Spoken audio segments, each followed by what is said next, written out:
Primeiro livro de Samuel, capítulo 16, a partir do versículo 1.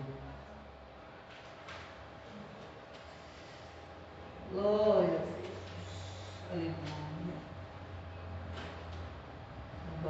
Até o versículo 13. 1 Samuel 16, do versículo 1 até o versículo 13. Diz assim: os irmãos encontraram? Amém. E o Senhor disse a Samuel: até quando tu lamentarás por Saul, sendo rejeitado para não reinar sobre Israel?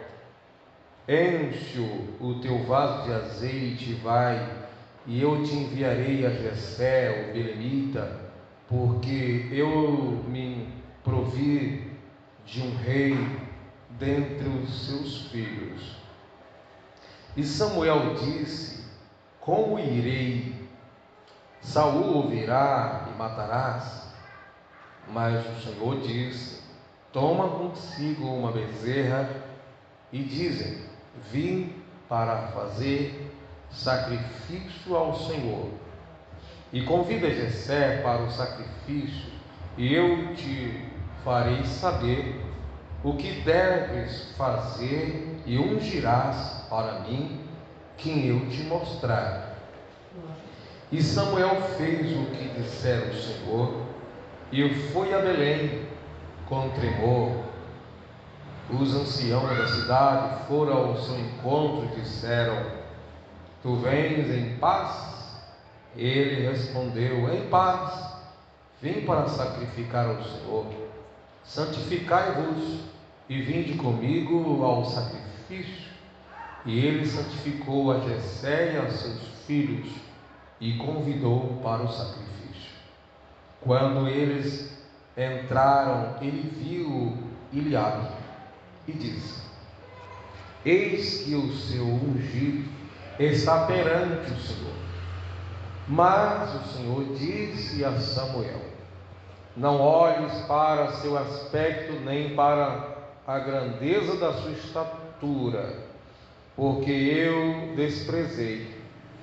Não é assim que eu vejo o homem, porque o homem olha para o que está diante dos olhos. O Senhor, porém, olha dentro do coração. Então Jessé chamou Abinadab e o fez passar diante de Jessé. Mas este disse: o Senhor também não escolheu este. O 9. Jessé fez passar Samar, mas Samuel disse: o Senhor também não escolheu este. Assim Jessé fez passar a 7 de seus filhos diante de Samuel. Mas Samuel disse a Jessé: o Senhor não escolheu estes. E Samuel disse a Jessé: estes são todos rapazes? E este disse: falta ainda o menor, que agora está apacentando as ovelhas. E Samuel disse a Jessé: manda trazê-lo, porque não vos sentaremos até que ele venha aqui. E ele mandou buscá-lo e o fez entrar. E ele era ruivo e de belos olhos e de bom aspecto. Então o Senhor disse: levanta-te e unge-o, porque é este mesmo. E Samuel tomou o vaso de azeite e ungiu no meio de seus irmãos. E daquele dia em diante o Espírito do Senhor se apoderou de Davi. Samuel se levantou e foi para Ramá. Só até aqui. Essa é uma história bastante conhecida e bastante pregada. Eu acredito que eu tenha pregado uma vez ou duas só a respeito desse texto, mas vale a pena a gente analisar algumas coisas.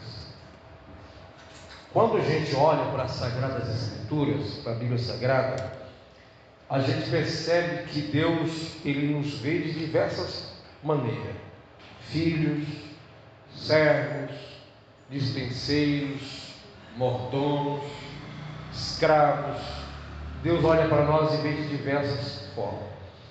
Mas uma coisa que fica claro nas Sagradas Escrituras é que Deus nos vê também como um parceiro, que Ele nos chamou para trabalhar junto, para fazer junto. Ou seja, Ele é superior a nós, mas é como que Ele descesse ao seu nível, ou elevar-se o nosso, para que dentro da construção, dentro do projeto que Ele tem, envolvendo a raça humana, a gente viesse ser participante diretamente com Ele.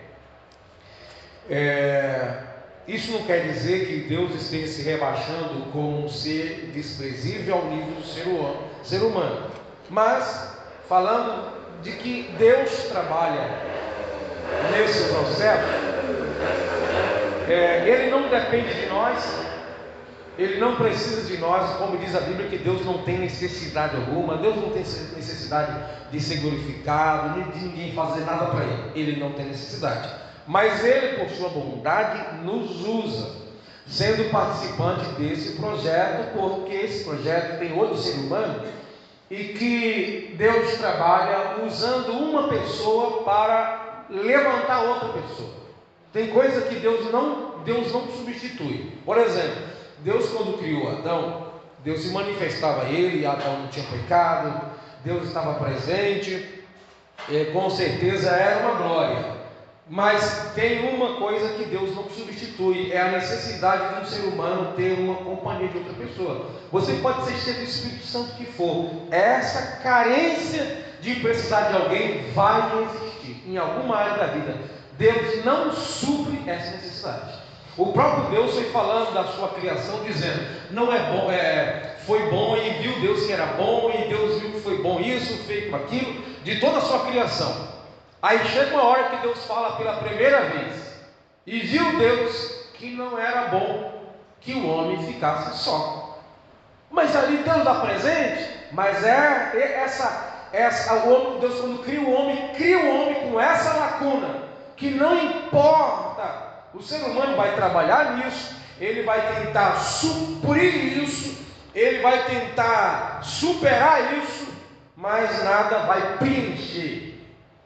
Então Deus criou o homem com essa necessidade, certo? Então nós percebemos que Deus não tem carência alguma, mas Ele quer trabalhar, como diz o apóstolo Paulo, que nós somos cooperadores de Deus. Daqui a pouco a gente chega lá. Então, o que isso tem a ver com a história aqui? Eu não vou contar sobre a unção de Davi, não é isso. O que eu estava meditando no dia de hoje é o seguinte: Deus poderia evitar que a gente tivesse tanto trabalho com as coisas se Ele quisesse. Ele poderia facilitar tudo para nós. Ele poderia facilitar na sua obra, facilitar na vida do ser humano. Ele tinha já dito antes que tinha se provido de um rei, que se tratava de Davi, antes de chegar aqui, mas ninguém ainda sabia quem era, um homem segundo o seu coração. E ele fala para Samuel ir na casa de Jessé. Jessé tinha ali 8 filhos, a Bíblia diz que passou 7 e Davi não estava incluso, para que ele fosse até a casa de Jessé, mas as pessoas iam achar estranho que ele fosse até lá, e Saul, se soubesse disso, ia tentar matá-lo. Ele ficou preocupado, e Deus disse: não se preocupe, leva uma novilha para você sacrificar, e quando as pessoas chegarem perto de você perguntando, preocupado da sua presença, porque ele não ia lá por qualquer coisa, você fala que vai sacrificar, e na verdade ele ia sacrificar, não contando tudo o que ia fazer, qual é o propósito do sacrifício, mas ele ia sacrificar. E foi isso que aconteceu. Então vai lá, pega um vaso de azeite, isso naquele caso era um chifre de carneiro. Pega aquele chifre de carneiro, alguma versão fala e vem, outros fala e vai, mas a linguagem mais correta é: pega teu vaso de azeite e vai. E ele encheu de azeite, vai lá porque você vai ungir um dos filhos de Jessé. Agora vocês acham, observe bem, que Deus ele não dá detalhe para Samuel. O homem tem 8 filhos e Deus não diz qual deles vai ser ungido. Então tinha que ter agora a parte humana. Tem hora, eu estava até conversando esse dia com a irmã Soninha, tem hora que Deus nos coloca para fazer certas coisas na sua obra, e é como que ele falasse assim: tá aqui as ferramentas, te capacitei, se vira, né? Então vai lá, pega no ouvido e vai lá, e você vai descobrir. Eu vou te mostrar, mas mostrar como? Deus poderia ter livrado ele, né? Evitado tanta canseira em Samuel, já falando logo quem era, mas ele quer que a gente seja participante nesse processo, como que tivesse um ser humano trabalhando com outro ser humano. Então vai lá, e quando ele chega, acontece aquele rumores todo, como eu já adiantei. Samuel fala para o povo se santificar, que era um ritual de purificação. Provavelmente isso deve ter passado de um dia para o outro. E eles então preparam aquela mesa depois da santificação para poder se alimentar, e começam então a selecionar. E ele observa, começando pelo filho mais velho, fala então para eles o que ele foi fazer ali, e começa pelo mais velho. Chega o filho mais velho, que é mais alto, bonitão, aquela coisa toda. Samuel então se engana e pensa: certamente está aqui ungido do Senhor. Deus poderia ter falado para ele logo no começo: não é esse. Eu não vejo como o homem vê a aparência. Deus está falando de Samuel. E isso é interessante, por quê? Porque geralmente a gente julga o contrário, a gente julga que as pessoas não servem, e Deus diz que serve. Nesse caso foi o contrário, ele julgou positivamente, mas foi errado. Esse serve, e Deus disse: não serve. Não observa que geralmente o nosso julgamento é olhar para as pessoas e achar que aquela pessoa não presta, aquela pessoa não serve. É negativo o nosso julgamento. No caso dele, ele fez um julgamento errado, mas positivo. Esse deve ser o que Deus quer. Ele é alto, ele é bonito. Geralmente se consagrava naquela cultura o mais velho. E eles, todo mundo preocupado, né? Que se Saul soubesse dessa ocorrência, aconteceria um problema muito grave com Samuel e também com toda a família de Davi. E aí vai passando o primeiro, vai passando o segundo, e Deus vai falando: não, esse também não, esse também não, esse também não é. E chega até o último, e Deus não fala nada, só dizendo: não, esse também não serve. Não é esse, Samuel. Não é assim que a gente gostaria que Deus agisse? Se Deus já sabe que a gente vai lá no centro da viagem perdida, por que Ele não falou para a gente antes da gente sair? Deus já tem o pneu do carro vai furar em alta velocidade, por que Deus não avisa? Se Deus fosse fazer tudo como a gente quer que Deus faça, e tem coisa que Ele faz, né? Seria Ele o servo e nós seus senhores. Seria Deus aquele que você chega no lugar? Jesus sim, Ele veio para servir. Jesus, homem, não veio para ser servido, é o Jesus homem. O Jesus Deus não, Ele manda, Ele governa. Agora onde Ele está, Ele não serve a gente, Ele nos auxilia, nos ajuda, mas Ele não é o nosso servo. Mas Ele, quando estava aqui como homem perfeito, sim, Ele veio para servir e não para ser servido. Então a gente transformaria Deus em garçom, sentar na mesa e pedir para Deus: traz o prato pronto para a gente, cozinha para mim aí do meu gosto. Seria mais ou menos assim. Mas Deus é Senhor, Ele escolhe como fazer. Mas você percebe? Para que o homem tenha a participação em todo o processo da vida que é comum aos seres humanos. Se a gente pode ir na farmácia comprar o remédio para ser curado, Deus não vai ficar curando a nossa dor de cabeça. Em alguns casos, Ele cura a nossa dor de cabeça. Em alguns casos, Ele resolve usar alguém para te ligar procurando você para um emprego. Mas o normal é que a gente levante nesse frio e vai levar o currículo, vai procurar emprego. Não é ficar pedindo para Deus enviar alguém na nossa casa e ligar para a gente, vem aqui trabalhar, sem a gente fazer nada. Nós temos que levantar a espada e ir à guerra.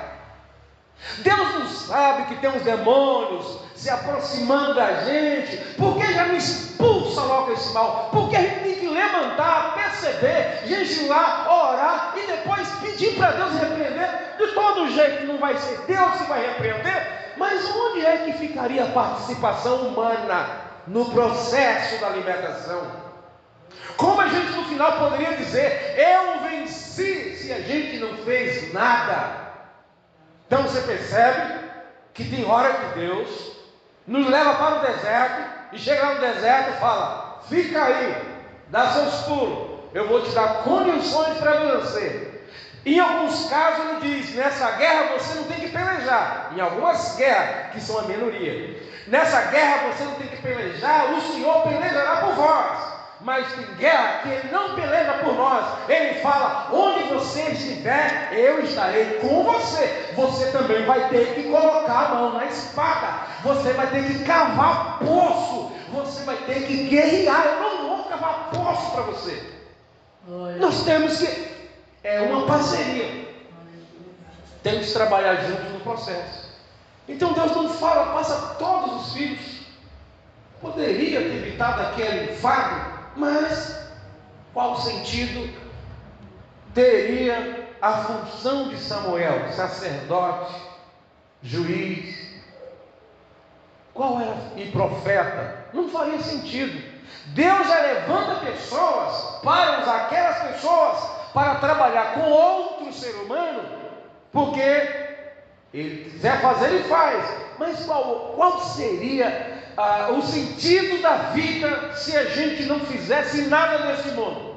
Deus construía a casa para a gente, Deus nos daria as vestimentas, Deus colocaria roupa no nosso corpo, Deus construiria os carros, a gente ia ter valor de quê? Para que serviria? Se Deus quisesse, Ele fazia tudo isso. Mas tem coisa que tem que ter a participação humana. Deus não precisa, mas nós temos que agir. Moisés chega diante do Mar Vermelho, diante de aquela multidão. Alguns dizem que tinha montanha direita, outra esquerda, não sei o que, a Bíblia não diz isso. Nos estudos também a gente não descobre isso, mas alguns dizem que tinha montanha para cá, aí na frente o mar, e atrás Faraó. A gente sabe que atrás era Faraó e na frente era o Mar Vermelho. Na verdade, um braço do mar. Largo, né? Passaram a noite inteira ali para atravessar aproximadamente. E Moisés começa então a clamar. E Deus fala assim: por que clamas a mim? Diga ao povo, faça sua parte, estenda a tua mão agora em direção ao mar. Moisés ficasse lá só orando, não fizesse nada, talvez o mar tivesse abrido até hoje. Você percebeu que tem vezes que não é só chegar, vou orar, e fica pedindo para Deus ir lá fazer as nossas obrigações. Eu vi um dia o Cláudio Duarte falando de pais que têm seus filhos e que eles ficam pedindo em oração a Deus para trabalhar na vida dos filhos, pedindo para Deus fazer a função que deveria ser dele, o pai e a mãe. Por exemplo, geralmente adolescentes não gostam de arrumar sua própria cama de manhã. O pai e a mãe é que tem que ter autoridade para dizer: arruma, pronto, acabou. Aí o que acontece? Perde a autoridade, chega uma hora que o adolescente não faz. Por quê? Teve uma construção defeituosa que não conseguiu regulamentar isso dentro da família. E aí fala: meu filho, eu falo 10 vezes para fazer. Teve algum problema, como diz os nordestinos, bichou em algum lugar nessa estrutura familiar. Aí agora você fala: menino, arruma sua cama. E ele finge que não está escutando. E pronto. Aí vai orar a Deus: Deus, faz com que meus filhos arrumem a sua cama. Irmãos, eu acho que Deus dá até risada quando alguém faz uma oração dessa. Você quer que eu faça o papel de mãe? Eu te dei autoridade para fazer isso como pai, e tu está me pedindo para que eu faça algo que deveria ser do seu papel, da sua função? Pois é. Deus vai dizer: por que clamas a mim? Diga ao seu filho que arrume. Você entendeu? E nessa ação que você falar, eu vou te ajudar nisso, mas eu não vou lá tocar no coração dele para que ele faça. Você ordena e eu te uso nisso. Não coloque para eu fazer aquilo que é a sua obrigação, porque senão Deus vai ouvir nossa oração, ó, e não vai acontecer nada. Irmãos, o que tem coisas na nossa vida que a gente ora e Deus não move uma palha, porque a gente está trocando os papéis. A gente só falta ordenar para Deus. E aí Deus não ouve. Deus não escuta. Porque nós oramos para que Deus nos oriente a fazer o nosso papel. E não uma questão de transferência, porque Deus já dá para cada pai, ser crente ou não, não é autoridade espiritual que eu estou falando, autoridade paternal, de mãe, de pai, como pessoas, já deu autoridade. Então você que é mãe, você que é o pai, não peça para Deus fazer aquilo que é a sua obrigação, porque Deus vai ficar irritado com você.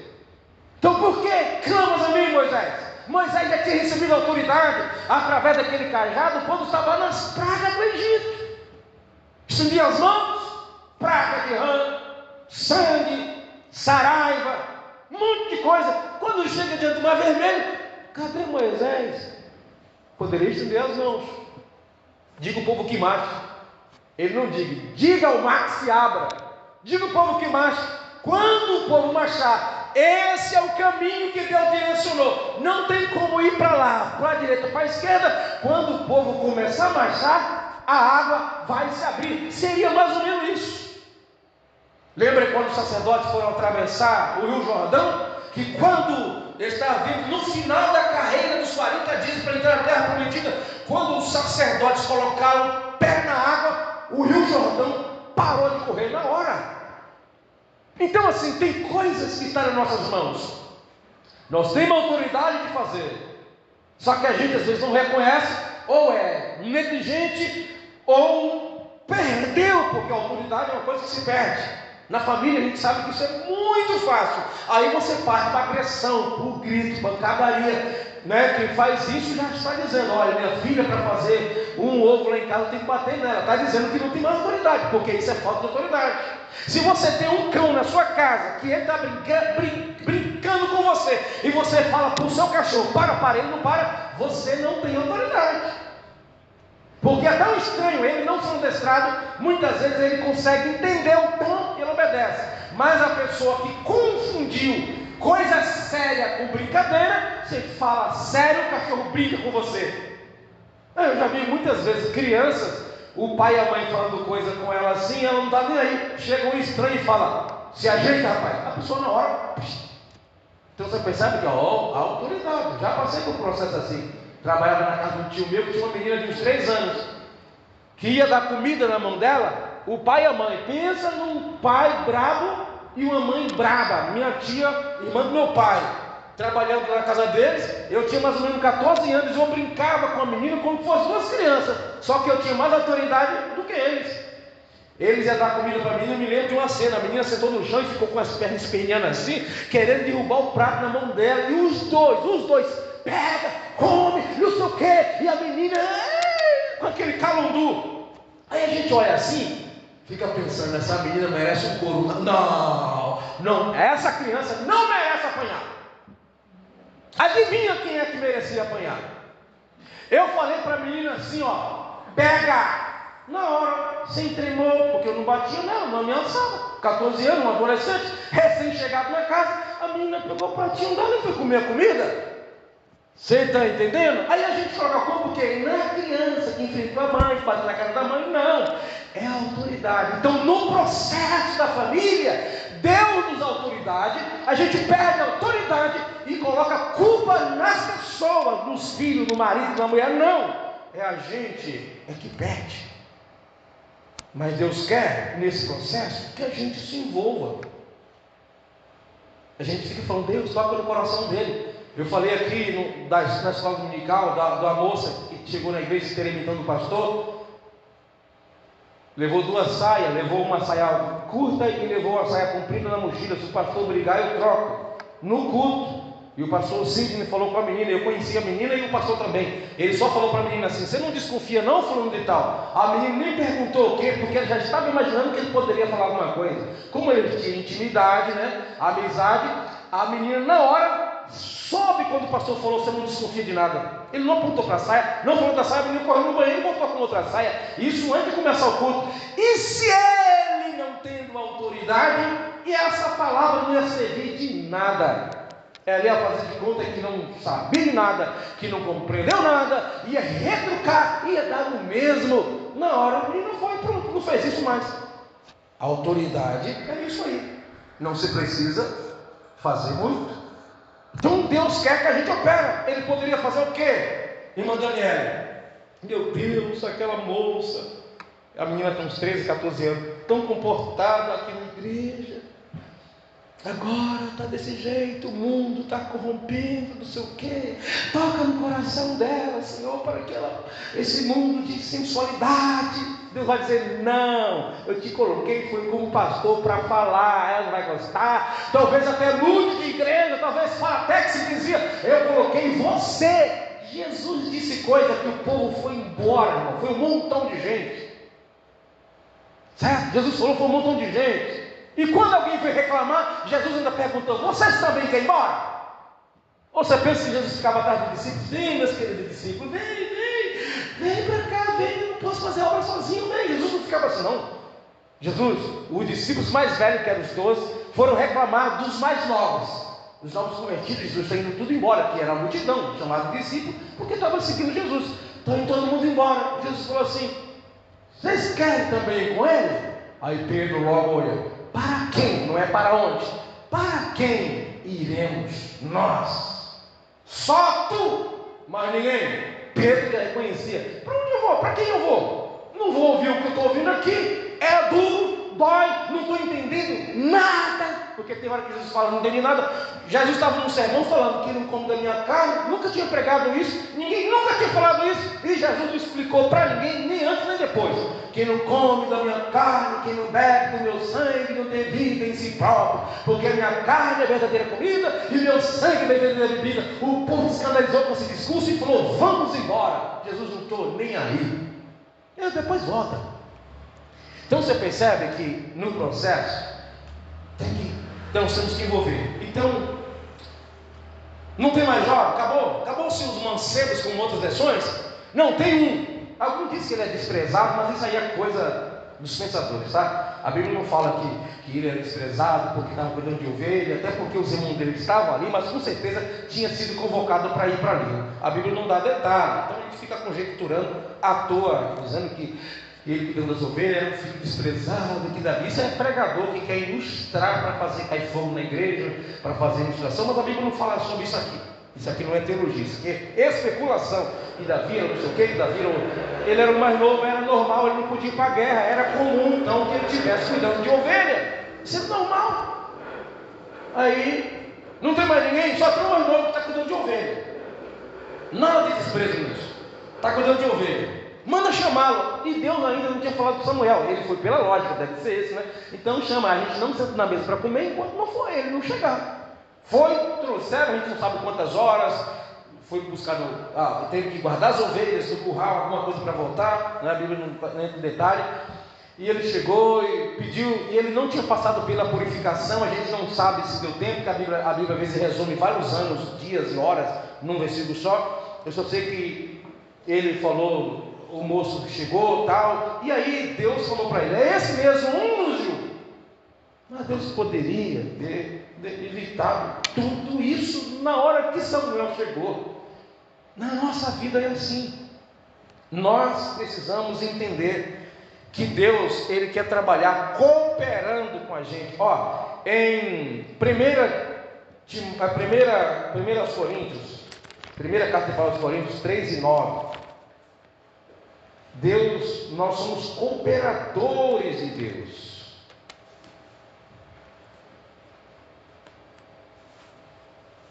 Aqui diz assim, eu quero ler os versículos antes. É aqui quando está tendo divergência de opiniões, divisões na igreja de Corinto. O versículo 1, Paulo começa dizendo assim: irmãos, eu não pude falar a vós como a espirituais, mas como a carnais, como crianças em Cristo.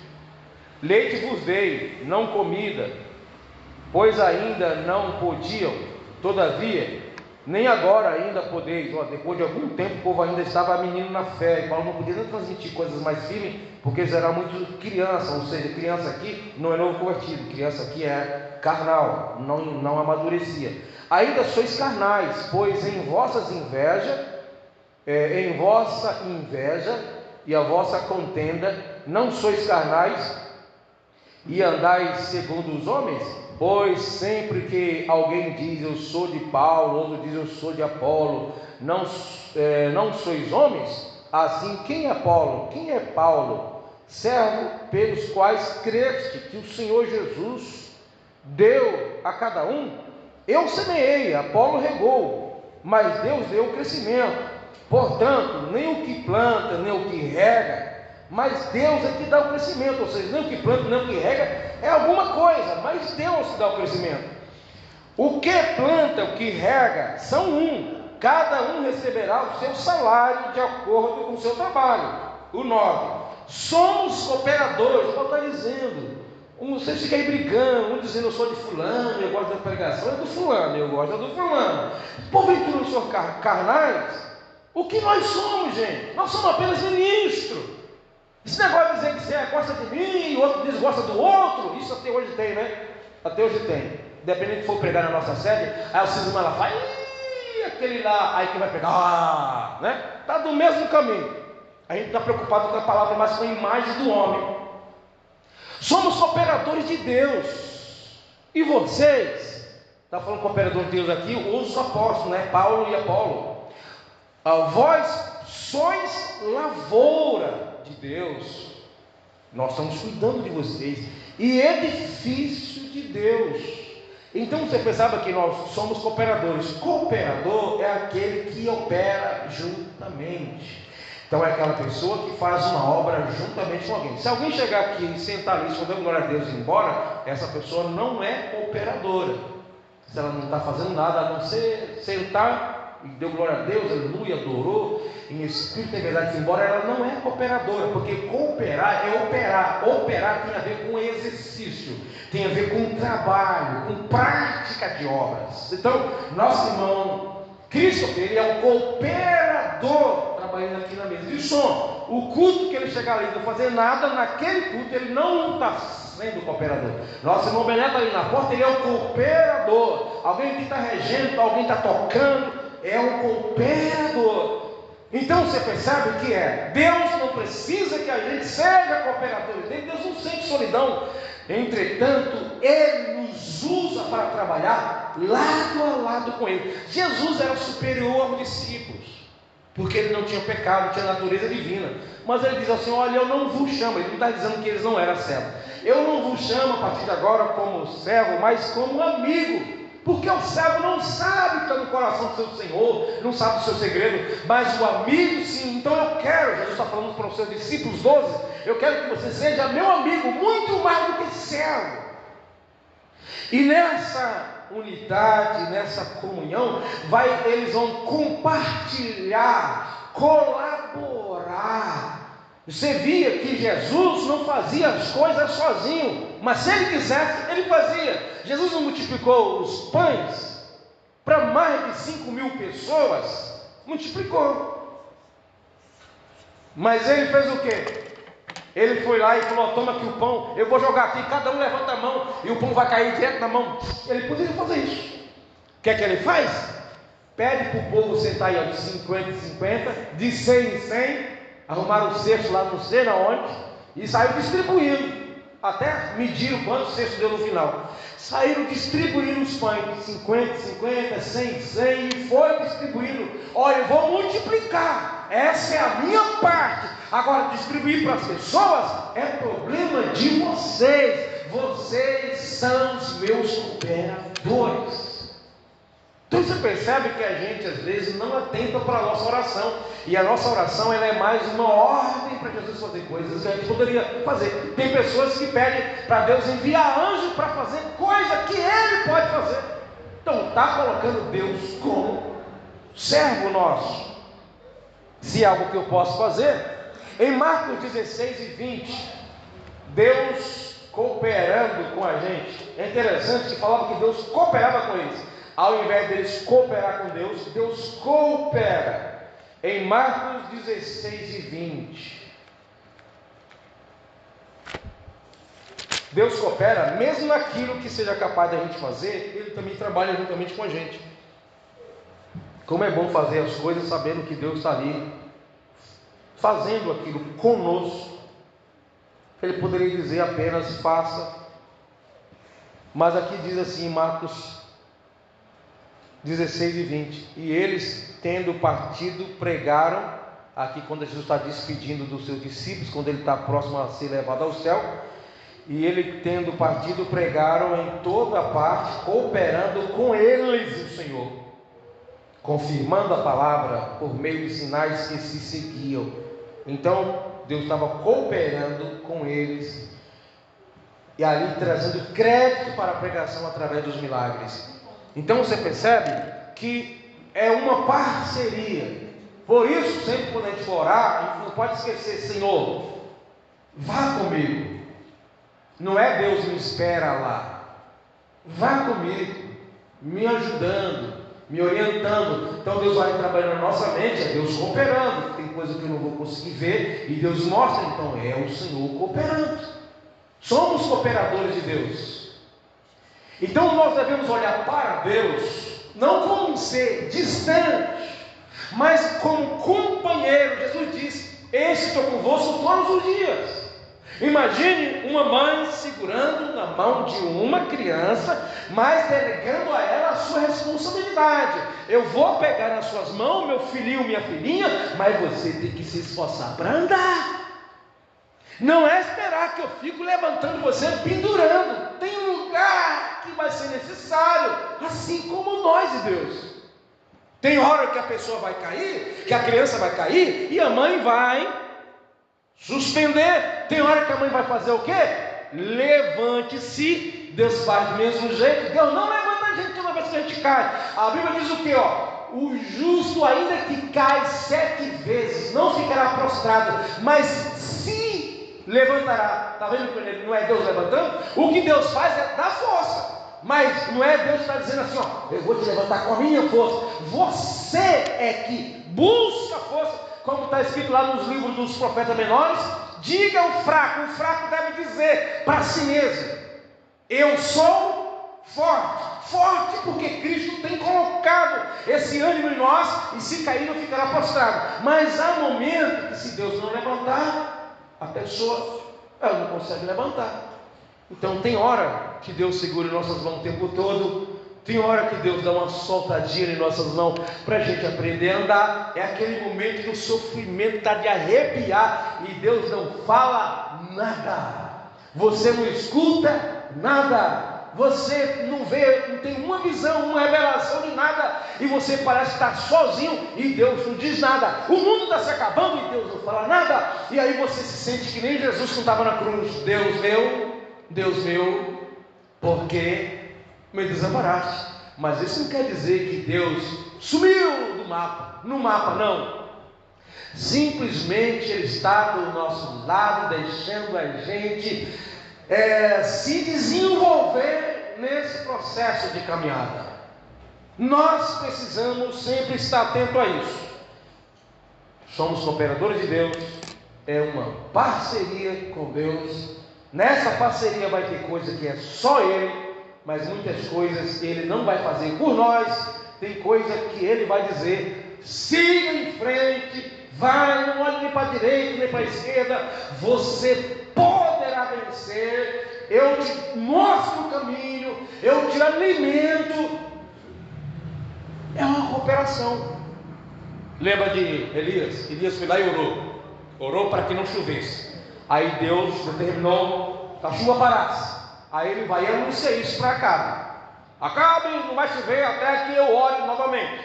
Quando ele fala se não segundo a minha palavra, essa palavra se não segundo a minha palavra, não é que minha palavra parou a chuva, porque antes de chegar ele orou. em Tiago, fala que ele orou para que não chovesse. E ali ele não está orando, logo ele orou antes, para falar com Acabe. A chuva já tinha parado. Não vai chover, senão, segundo não vai chover até que eu ore novamente. Então Deus é que parou e não a palavra do profeta. E aí, Deus sabia que Acabe ia perseguir o profeta Elias. O que ele fez? O próprio Deus mandou Elias se esconder. Ou seja, faça a sua parte, ser humano. Não queira milagre o tempo todo, porque a vida do ser humano não é de milagre o tempo todo. Tem parte que é milagre, tem parte que não é milagre. O milagre enviava um corvo para levar alimento. Não confundir corvo com urubu, como alguns confundem, né? Deus enviava um corvo para levar alimento para ele. Mas esconder era parte dele. Deus poderia dizer: fica em qualquer lugar, Elias. Acabe vai passar por você, nem vai te ver, vai ficar invisível para ele. Seria milagre isso. Mas Deus disse: não, eu vou te dar alimento, mas esconder é problema seu. Deus poderia não ter deixado o rio secar. Deus deixou o rio secar, inclusive por causa da própria oração dele, que orou para que viesse a seca. A chuva não veio, a água faltou até para o profeta. Agora, profeta, vai na casa da viúva. Vai acontecer um milagre? Vai. Mas antes disso, você vai ter que fazer a parte humana. Vai para lá. Tem tanta mulher em Israel, viúva em Israel, fiéis em Israel. Deus manda o profeta para a casa de uma mulher que não é crente, que é viúva de Serepta, que não era da descendência do povo escolhido, era uma gentílica. E chega lá, meio assim desaforado: olha, eu quero um pouco dessa que você vai fazer aí, faz primeiro para mim, do alimento aí. Eu estou pegando aqui para fazer a última porção para mim e meu filho. Não, faz primeiro para mim, sem dar muita explicação. Depois aqui na sequência ele fala que não vai faltar o azeite, não vai faltar a farinha, enfim, e aconteceu o milagre. Mas antes disso tem a participação humana. Nós precisamos sempre pedir a Deus sabedoria para lidar com isso. A gente quer o milagre de Deus em nós, é a parte de Deus, só que tem a nossa cooperação. Eu preciso entrar com a minha parte, porque isso faz parte de um relacionamento com Deus. A gente precisa aprender com esse relacionamento. Tem coisas que a gente já sabe que Deus não vai fazer por nós. Tem coisas que a gente acha que não vai fazer, Ele faz. Mas tem coisas que eu sei que Ele não vai fazer. Se eu quiser que meu carro pegue de manhã, eu vou lá, eu tenho que rodar a chave. E eu não posso estar pedindo para Deus: liga o carro aí, Senhor, porque eu estou dando ordem para Ele. Porque às vezes, como eu disse, tem vezes que a gente fica dando ordem. Preste bem atenção na que estiver orando. Deus, que é tão misericordioso, às vezes nos escuta por causa do sofrimento que a gente vai ter. E a gente fala: então eu orei certo, senão Deus não teria ouvido. Não é verdade. Não sei se vocês sabem, mas na época de Jacó, aqueles negócios das mandrágoras lá, que as mulheres usaram para poder ficar grávida, e teve uma que ficou grávida lá, aquilo ali era coisa de feitiçaria. Só que o povo naquela época tinha um conhecimento tão curto a respeito das coisas de Deus, que Deus não levou em consideração a ignorância. Aquele negócio que o Jacó colocava as varas na frente das ovelhas, as ovelhas, quando estavam ali na sua intimidade, olhando para aquelas varas, os filhotes saíam de acordo com as varas, aquilo também era uma superstição pagã. Então, por isso que milagres nem sempre é a prova de que estamos corretos, porque Deus é tão misericordioso que às vezes não é correto pensar daquele jeito, mas Deus é justo, mas tem algo que a Bíblia diz, que a sua misericórdia é sem fim. Então às vezes a gente pensa: se eu tivesse orado errado, Deus não teria me escutado. Você vai ver na Bíblia pessoas orando de forma errada e Deus escutando por causa da sua misericórdia. Por isso que quando chega o novo convertido, algumas coisas no Novo Testamento, algumas coisas são modificadas, porque a gente já é mais adulto. A lei era como um professor que vai levando a pessoa ao crescimento até ser adulto e trabalhar junto com o seu pai. Na lei de Moisés era mais ou menos assim, como fosse alguém, uma babá. Quando chega no Novo Testamento, ali a gente está mais como adulto. Hoje nós temos um entendimento mais completo da Sagrada Escritura, mais do que qualquer pessoa no Antigo Testamento. Então, amados irmãos, nós precisamos entender que somos cooperadores de Deus, e Deus coopera conosco, e Ele não faz por nós o que é o nosso papel fazer. Se é para atravessar o mar, diga o povo que mais. A pessoa comprou e não te pagou, e você quer que Deus faça o seu papel. Qual é a sua obrigação? Quem não te pagou é você fazer o quê? Cobrar. Não é orar, é você cobrar. Não quer dizer que você é proibido de orar, mas faça o seu papel. Irmão, chegou a data aí, pode pagar? Que hora eu posso passar a pegar o dinheiro? Que dia você vai trazer? Aí sim, quando você vê que é só um milagre, Deus entra em ação e coopera com a gente. Não, eu tenho vergonha de cobrar, mas Deus não tem. Você está entendendo? Mais ou menos assim. Tem uns que nunca cobram ninguém, fica mandando os filhos, marido, mulher, fazendo os outros passar vergonha, levar brincando. Então a gente faz muito isso. A gente está lá com o negócio do carro que parou de marcar o nível do combustível. E fica ano assim a gente dizendo que não tem condição, e Deus sabe que não é falta de condição. E a gente não conserta. Quando é um dia, sai da reserva, acaba a gasolina, o que a gente faz? Deus, multiplica aí o meu combustível. Eu digo, tu está pensando que eu sou teu servo, é? Que você não foi consertar o teu carro? Ou, né, eu conheço pessoas muito próximas da gente que faz isso direto. Vira e mexe, eu estou socorrendo as pessoas por aí, que é a mesma pessoa, acho que umas 3 vezes, e a pessoa tem seu salário, ganha do governo certinho, e vira e mexe. Aí, Ângela, vai te falar com o irmão aí, tu vinha aqui trazer 2 litros de álcool para mim. Umas 3 vezes eu me lembro, digo, tem mais de um ano, conserta esse negócio da luzinha do carro que marca que está na reserva, mas a pessoa não conserta. Mas a pessoa compra outras coisas. Então a gente vai orar para Deus multiplicar o combustível. Se precisar, é uma urgência, é uma emergência, for uma fatalidade, Deus faz. Mas a gente não pode ficar pedindo para Deus multiplicar o gás do botijão, gastando dinheiro do botijão, comprando pizza no final de semana. Aí o botijão está lá na reservinha, a gente fica, multiplica, Senhor Deus. Você está entendendo? Deus, Ele coopera conosco dentro das nossas necessidades. Nós somos cooperadores de Deus. Fazer a nossa parte essencial para a prosperidade financeira, equilíbrio na família, a nossa própria saúde. Tem vezes, não é todos os casos, mas tem vezes que o problema é nós que causamos. Você quer ver? Compara a saúde física e até mental, mas vamos na física. Compara a saúde física nossa, brasileira, com o japonês, e você vai ver que eles têm muito mais saúde que a gente, só que a gente não gosta de comer a comida deles. Compara a nossa saúde com a saúde dos chineses. Eles não comem um monte de coisa que a gente come. Vai na casa do japonês aí, um japonês normal, que tem uns que me regolam também, e chega lá com uma pizza de pepperoni chama? Pepperoni, que mais? Queijo, 4 queijos, a minha esposa pode 3, 4 queijos, né? E dá para eles não vão mexer com o coração deles, eles não se virar as costas, eles nem vai comer o trem, no máximo um pedaço, que é um negócio que tem gordura para a semana inteira, você come, numa sentada, você come gordura. Se a gente fazer um churrasquinho lá, e quando minha esposa foi lavar a churrasqueira, que é elétrica, tinha tanta gordura, que parecia cocada no fundo da churrasqueira. Ela falou assim, tá vendo aqui? Pelo menos a metade a gente ia comer. Se fosse cozido, a gente ia comer mais da metade daquela gordura. Se fosse frito, principalmente, como foi assado, foi um monte de coisa, estou falando, foi aquela película grossa que dá para fazer cocadinha.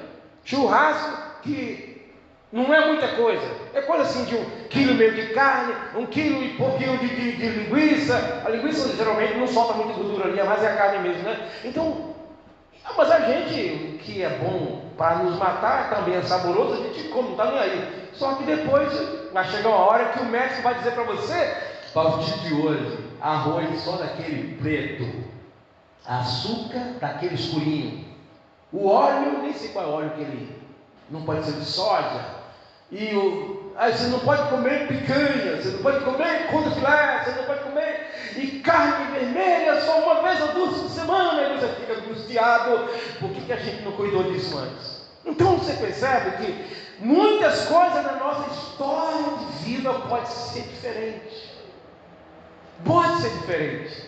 Se a gente entender os requisitos, o que Deus espera de nós. Então vamos pensar nesse projeto. Eu estou com o plano de abrir uma empresa, de comprar um veículo, de construir. Qual é a parte de Deus nisso? E qual é a minha parte nisso? Que tem pessoas que você vai conversar com elas e elas sempre estão dizendo para a gente assim: pastor, eu estou esperando ter um milagre. Só que aí eu vejo que em alguns casos não é de milagre que a pessoa está precisando, é de levantar do sofá, é acordar mais cedo. Aí você fala: eu estou precisando de um milagre. Milagre de quê? Para concluir que nem a história, a ilustração da inundação que vem, e o nível da água vai subindo, vai subindo, vai subindo. Um camarada subiu para o pico, a parte mais alta da casa, e ficou: Deus, me envia, eu quero um milagre, eu preciso de um milagre, eu quero um socorro. E passava um barco: eu estou esperando em Deus, e não entrava no barco. Passava outro barco: estou esperando em Deus, morreu. Chegou no céu, a ilustração: por que o Senhor me deixou morrer e não me socorreu? Eu te deixei, eu enviei barco, você que não quis entrar. Você está entendendo? A gente escolhe, a gente quer um milagre, a gente escolhe que tipo de milagre, para onde vai vir, e a forma. Nem sempre Deus cumpre nossos caprichos.